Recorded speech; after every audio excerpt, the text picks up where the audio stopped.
दुश्मन वुश्मन नेज़ा वेज़ा खंजर वंजर क्या, इश्क के आगे मात है सबकी लश्कर वश्कर क्या। यार कमर की बातों का क्या, इसकी एक ही रट, लिखता है बस नाम तेरा वो काफर वाफर क्या। अस्सलामु अलैकुम अज़ीज़ तुलबा और तालबात। आज हम डिस्कस करने जा रहे हैं इस यूनिवर्स में सबसे ज़्यादा वाफर मिक़दार में पाए जाने वाले एलिमेंट की पोजीशन की, that is the hydrogen. Hydrogen इस कायनात में, इस यूनिवर्स में सबसे ज़्यादा और वाफर मिक़दार में पाया जाने वाला एलिमेंट है। आज हम इसी हाइड्रोजन की पोजीशन के बारे में डिस्कस करेंगे कि ये पीरियोडिक टेबल में इसकी कौन सी जगह बनती है। सबसे पहले हम इसका मुख्तसर सा तारुफ करवाते हैं आपको हाइड्रोजन के हवाले से। Hydrogen has the simplest atomic structure among the all elements, however it is exist in diatomic form in nature. It is lightest and most abundant chemical constituting roughly 75% of universe chemical elements mass, but it is still rarest element on the earth। कायनात में, universe में तो बहुत ज़्यादा है ये खला के अंदर, लेकिन ज़मीन पे इसकी मिक़दार अमाउंट इतनी ज़्यादा नहीं है। और जो इसका नेम हाइड्रोजन है ये कहाँ से ड्राइव है। Hydro mean water, Greek word है, और जीन्स मीन क्रिएटर्स, यानी पानी बनाने वाला। तो इस वहाँ से इसका नाम पड़ा हाइड्रोजन। तो ये पानी बनाने वाला इसका नाम क्यों पड़ा, इसकी थोड़ी सी हम हिस्ट्री की तरफ देखते हैं। 1671 में रॉबर्ट बॉयल ने आयरन फिलिंग्स के दरमियान में और डिल्यूट एसिड के दरमियान में रिएक्शन करवाया था और हाइड्रोजन गैस प्रोड्यूस हुई थी, लेकिन उसको नहीं पता था इसका नाम हाइड्रोजन गैस है। वो इसको फ्लेमेबल एयर कहते थे। 1766 के अंदर कैवेंडिश ने हाइड्रोजन गैस को डिस्क्रीट सब्सटेंस के तौर पे डिस्कवर किया। इनके अलहदा एक मॉलिक्यूल है, एक अलहदा से सब्सटेंस है, लेकिन उसने इसको नाम दिया फ्लेमेबल एयर, ऐसी एयर जिसको आग लग जाती हो, या इसको हम फ्लोजेस्टन भी कह देते थे पहले। फ्लोजेस्टन ऐसा एलिमेंट जो फायर लाइक हो, आग की तरह का हो। लेकिन 1783 से पहले किसी ने इसका नाम जो है वो अभी तजवीज़ नहीं किया था। इसका नाम तजवीज़ करने वाला जो साइंटिस्ट था वो है एंटोइन लेवुज़ियर। उसने इस एलिमेंट्स को पहली दफ़ा हाइड्रोजन का नाम दिया था। ठीक है जी, ये इसका हो गया मुख्तसर सा तारुफ। और इसके 3 आइसोटोप हैं हाइड्रोजन के, हम जानते हैं। प्रोटियम है जिसको हम हाइड्रोजन कहते हैं, फिर ड्यूट्रियम है, ट्रीटियम है, और हम ये भी जानते हैं कि जो आइसोटोप्स होते हैं उनके एटॉमिक नंबर तो सेम होते हैं, लेकिन उनके एटॉमिक मैसेज में डिफरेंस होता है। ठीक है जी। नेक्स्ट अब हम आते हैं position of hydrogen in the periodic table की तरफ। अब ये हाइड्रोजन यूनिवर्स में तो सबसे ज़्यादा पाया जाने वाला एलिमेंट है, लेकिन जब ये बेचारा ज़मीन पे उतरता है तो पीरियोडिक टेबल में इसको अपनी जगह नहीं मिल रही अभी तक कि इसकी असल जगह कौन सी बनेगी। इसकी प्रॉपर्टीज़ अल्कली मेटल से भी मैच करती हैं, 4A ग्रुप के साथ, कार्बन फैमिली के साथ भी मैच करती हैं, 7A हैलोजेंस के साथ भी मैच कर रही होती हैं। तो अभी तक ये बेचारा दर बदर की ठोकरें ही खा रहा है। तो कहीं पे ये सिमिलरिटी शो करता है कहीं पे, और कहीं पे फिर उन्हीं के साथ डिसिमिलरिटीज़ भी शो करना शुरू कर देता है। जैसे कहते हैं, कभी रुक गए, कभी चल दिए, कभी चलते चलते भटक गए, यूं ही उम्र सारी गुजार दी, यूं ही ज़िंदगी के सितम सहे, कभी नींद में कभी होश में, तू जहाँ मिला तुझे देख कर, ना नज़र मिली ना ज़ुबां मिली, ना नज़र मिली ना ज़ुबां हिली, यूं ही सर झुका के गुज़र गए, कभी जुल्फ़ पर कभी चश्म पर, कभी तेरे हंसी वजूद पर, जो पसंद थे मेरी किताब में वो शेर सारे बिखर गए, कभी अर्श पर कभी फ़र्श पर, कभी उनके दर कभी दर बदर, ग़मे आशिकी तेरा शुक्रिया हम कहाँ कहाँ से गुज़र गए। जी, हाइड्रोजन अभी तक दर बदर की ठोकरें खा रहा है। आज हम वही इसकी दर बदर की ठोकरें डिस्कस करेंगे कि इसकी जगह कहाँ कहाँ पे बन सकती है। जी, सबसे पहले तो हम बात करेंगे कि अल्कली मेटल्स के अंदर अभी जो है रखा गया है इसको, हाइड्रोजन को, क्योंकि एटॉमिक नंबर के लिहाज से इसकी जगह वहीं पे बन रही है, और कौन कौन सी रिजेंबलेंस है अल्कली मेटल्स के साथ इसकी, जिसकी वजह से वहाँ पे इसको भी रखा गया है। तो पहली जो रिजेंबलेंस है, like alkali metal hydrogen has a 1 electron in its valence shell. Alkali metal sodium, lithium, potassium जो हैं वो भी अपने वैलेंस शेल में एक इलेक्ट्रॉन रखती हैं, हाइड्रोजन भी अपने वैलेंस शेल में एक इलेक्ट्रॉन रखता है। ये एक जो है रिजेंबलेंस हो गई, ठीक है जी। हाइड्रोजन के शेल में जो लास्ट शेल है उसके में एक इलेक्ट्रॉन है, लिथियम के लास्ट शेल में एक इलेक्ट्रॉन है, सोडियम के लास्ट शेल में जो एम शेल बनता है उसके में लास्ट एक इलेक्ट्रॉन है। Valence shell electronic configuration of hydrogen and alkali metal is same, both can lose this electron. जो अपने वैलेंस शेल में एक इलेक्ट्रॉन है और वो दोनों ही लूज़ कर सकते हैं और पॉजिटिव आयन बना सकते हैं, ठीक है जी। उनके एस और वो जो वैलेंस शेल के अंदर जो ऑर्बिटल बनता है वो भी सेम बनता है कि हाइड्रोजन के भी एस ऑर्बिटल में एक इलेक्ट्रॉन है, और जो अल्कली मेटल्स हैं उनके भी आखिरी शेल के एस ऑर्बिटल में एक इलेक्ट्रॉन है। तो हाइड्रोजन भी अपना एक इलेक्ट्रॉन लूज़ कर सकता है और अल्कली मेटल्स भी अपना एक इलेक्ट्रॉन लूज़ कर सकती हैं, ठीक है जी। दोनों में ही एक सिमिलरिटी होगी और दोनों ही गुड रिड्यूसिंग एजेंट हैं। हाइड्रोजन भी स्ट्रॉन्ग रिड्यूसिंग एजेंट है। किसी ऑक्साइड के साथ रिएक्शन करवाएं तो उसके ऑक्साइड के साथ रिएक्शन कर देता है, उसके ऑक्सीजन को जो है वो इंट्रैप कर लेता है, और किसी में से ऑक्सीजन जो निकल जाए उसको हम कहते हैं इसकी रिडक्शन हो रही है, और जो ये काम करवा रहा हो उसको हम रिड्यूसिंग एजेंट कहते हैं। तो हाइड्रोजन ने आयरन ऑक्साइड से ऑक्सीजन ले लिया तो उसका मतलब यहाँ पे हाइड्रोजन ऑक्सीडाइजिंग एजेंट का काम कर रहा है। इसी तरह पोटाशियम को भी किसी ऑक्साइड जैसे बोरान ऑक्साइड है उसके साथ रिएक्शन करवाएं तो पोटाशियम ने भी बोरान ऑक्साइड से ऑक्सीजन ले लिया तो पोटाशियम भी रिड्यूसिंग एजेंट का काम कर रहा है। अच्छा जी, तीसरी सिमिलरिटी जो है, चौथी सिमिलरिटी सॉरी, अल्कली मेटल्स जो हैं और हाइड्रोजन जो हैं दोनों ही इलेक्ट्रोनेगेटिव एलिमेंट के साथ कंबाइन हो सकती हैं। यानी अल्कली मेटल सोडियम भी हैलोजन के साथ कंबाइन होकर साल्ट बना रहा है, और इसी तरह हाइड्रोजन भी हैलोजन के साथ कंबाइन होकर एसिड बना सकता है जैसे HCl है, लेकिन दोनों ने कंपाउंड बनाया है हैलोजन के साथ कंबाइन होकर। तो ये एक सिमिलरिटी है, क्या है, दोनों ही हैलोजन के साथ अपने कंपाउंड तैयार कर सकते हैं। अच्छा जी, halides of alkali metals and hydrogen ionise in same way in aqueous solution.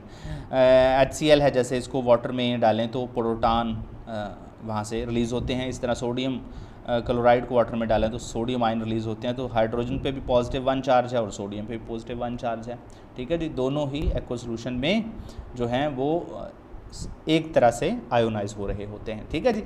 तो नेक्स्ट आखिरी इसकी सिमिलरिटी है कि अल्कली मेटल्स और हाइड्रोजन जो हैं दोनों ही नॉन मेटल के साथ भी कंबाइन हो सकते हैं। जो सोडियम जो है वो सल्फ़र के साथ मिलकर सोडियम सल्फाइड बना रहा है, इसी तरह हाइड्रोजन भी तो सल्फ़र के साथ मिलकर, सल्फ़र नॉन मेटल है तो उसके साथ मिलकर हाइड्रोजन सल्फाइड बनाता है, ठीक है जी। दोनों मेटल जो हैं नॉन अल्कली मेटल और हाइड्रोजन दोनों नॉन मेटल के साथ कंबाइन होकर कंपाउंड बनाने की सलाहियत रखते हैं। ये तो होगी इसकी सिमिलरिटीज़। अब बात करते हैं कि ये तो वो बातें थीं जिसकी वजह से ये प्रूव मिलता था इसकी जगह अल्कली मेटल के साथ बन सकती हैं। अब वो दूसरी बातें हम कर रहे हैं जिसको हम डिफरेंस कह सकते हैं कि इन वजह से इसकी जगह यहाँ नहीं बनती, ठीक है जी। सबसे पहली वजह कि हाइड्रोजन की जगह जो है अल्कली मेटल के साथ नहीं बनती, वो वजह यह है कि हाइड्रोजन जो है एसेंशली नॉन मेटल है और दूसरे जो हैं सारी मेटल हैं। तो एक तो ये वजह है कि हाइड्रोजन जो है अपनी जगह नहीं बना रहा अल्कली मेटल्स के अंदर, क्योंकि हाइड्रोजन अल्कली मेटल है, मेटल ही नहीं है। और hydrogen can form both covalent and ionic compound. Hydrogen के पास सलाहियत है ये कोवेलेंट कंपाउंड भी बना सकता है, आयनिक भी, और अल्कली मेटल सिर्फ आयनिक कंपाउंड बना सकती हैं, ठीक है जी। Hydrogen can lose 1 electron and gain as well as electron. Hydrogen जो है इलेक्ट्रॉन लूज़ करने की भी सलाहियत रखता है और गेन करने की भी रखता है, लेकिन अल्कली मेटल सिर्फ लूज़ कर सकती हैं, गेन नहीं कर सकती, ठीक है जी। रूम टेम्परेचर पे अल्कली मेटल सॉलिड होती हैं जबकि हाइड्रोजन जो है रूम टेम्परेचर पे गैस है। इसके अलावा सोडियम आयन और पोटाशियम आयन जो है वो वाटर के अंदर स्टेबल होते हैं। जो हाइड्रोजन आयन्स है वो वाटर में स्टेबल नहीं होता। हाइड्रोजन आयन जो है वो वाटर में स्टेबल नहीं होता। हम जानते हैं कि ये हाइड्रोनियम आयन बना लेता है वाटर के साथ मिलकर, ठीक है जी। साइज़ ऑफ एटम की बात करें तो हाइड्रोजन आयन जो है अगर पॉजिटिव 1 की शक्ल में हो तो इसका साइज़ मच स्मॉलर होता है अल्कली मेटल्स के मुकाबले में। Although hydrogen has a one electron in its outer shell, hydrogen cannot easily lose their electron to gain electropositivity. Non metal है डेफिनेटली, जो नॉन मेटल होते हैं वो इलेक्ट्रॉन गेन करने को ज़्यादा तरजीह देते हैं एज़ कम्पेयर टू लूज़ करने के। तो हाइड्रोजन जो है वो लूज़ इतनी आसानी से नहीं करेगा इलेक्ट्रॉन, बल्कि गेन आसानी से कर सकता है, लेकिन अल्कली मेटल जो हैं वो सिर्फ लूज़ ही कर सकती हैं। और जो इलेक्ट्रॉन लूज़ नहीं कर सकता आसानी से, मतलब उसकी आयोनाइजेशन एनर्जी बहुत ज़्यादा होनी चाहिए। तो आयोनाइजेशन पोटेंशियल हाइड्रोजन की जो है वो 300 किलो कैलोरीज पर मोल से भी ज़्यादा है, ठीक है जी। और मैक्सिमम आयोनाइजेशन पोटेंशियल जो है वो मेटल की 147 है, मेटल्स की। तो हाइड्रोजन की तो कहता है जी 300 किलो कैलोरी से भी ज़्यादा है, ठीक है जी। इसका मतलब आयोनाइजेशन पोटेंशियल जिनकी ज़्यादा हो वहाँ उनसे इलेक्ट्रॉन को लूज़ करवाना इतना आसान नहीं होता, ठीक है जी। समझ आ गई? हाँ जी, वह सबनी को समझ आ गई है। वो ना समझ आवे तो वाला लेक्चर दोबारा रिवर्स करते सुन के नहीं जो।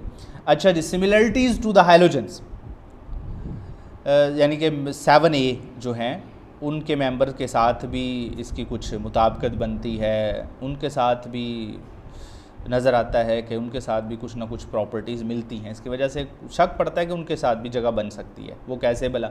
Hydrogen and halogens require 1 electron to complete their valence shell. Hydrogen को भी एक इलेक्ट्रॉन चाहिए अपना वैलेंस शेल मुकम्मल करने के लिए, हैलोजन को भी एक इलेक्ट्रॉन चाहिए। ये सिमिलरिटी है हैलोजन के साथ, ठीक है जी। दूसरी सिमिलरिटी है जी, hydrogen halogen are non metal. तो हाइड्रोजन जो और हैलोजन दोनों ही, हैलोजन भी नॉन मेटल हैं, हाइड्रोजन भी नॉन मेटल्स हैं, ठीक है जी। और एक्सेप्ट आयोडीन, उसमें पार्शियल मेटेलिक करैक्टर होता है। अच्छा, both hydrogen and halogens act as a negative ions. Hydrogen भी जो है वो नेगेटिव आयन बना सकता है, हाइड्राइड आयन जिसे हम कह सकते हैं। हैलोजन भी नेगेटिव आयन बना सकते हैं, जैसे फ्लोराइड, क्लोराइड, ब्रोमाइड जो, ठीक है जी। जैसे सोडियम हाइड्राइड है, इस पे हाइड्रोजन पे ऑक्सीडेशन स्टेट -1 है। सोडियम क्लोराइड है तो क्लोराइड जो हैलोजन है इस पे भी ऑक्सीडेशन स्टेट जो है वो -1 है। तो ये भी सिमिलरिटी है इसमें। और वो डाइएटॉमिक फॉर्म एग्जिस्ट करते हैं दोनों ही, हैलोजन भी डाइएटॉमिक फॉर्म एग्जिस्ट करता है और हैलोजन भी डाइएटॉमिक फॉर्म एग्जिस्ट करती हैं, जैसे क्लोरीन Cl2F2। और हाइड्रोजन जो है वो मेटल के साथ कंबाइन हो सकती हैं और मेटेलिक हाइड्राइड बनाती हैं। इस तरह हैलोजन भी तो मेटल के साथ कंबाइन होके मेटेलिक आयनिक मेटेलिक हेलाइड्स बना सकती हैं, ठीक है जी। जैसे सोडियम हाइड्राइड है ये मेटेलिक हाइड्राइड है। इस तरह हाइलोजन जो हैं वो मेटल के साथ कंबाइन होकर हेलाइड बना लेती हैं, जैसे sodium chloride, potassium chloride etcetera, और भी हैं। Halogens and hydrogen both also combine with non metals to form molecules with covalent bonding. Hydrogen भी कोवेलेंट बॉन्डिंग बना सकते हैं नॉन मेटल के साथ मिलकर, हैलोजन भी बना सकते हैं, जैसे CH4 CCl4, ये दोनों ही कोवेलेंट कंपाउंड्स हैं, ठीक है जनाब। इनको अच्छी तरह से याद कर लेना है आप लोगों ने।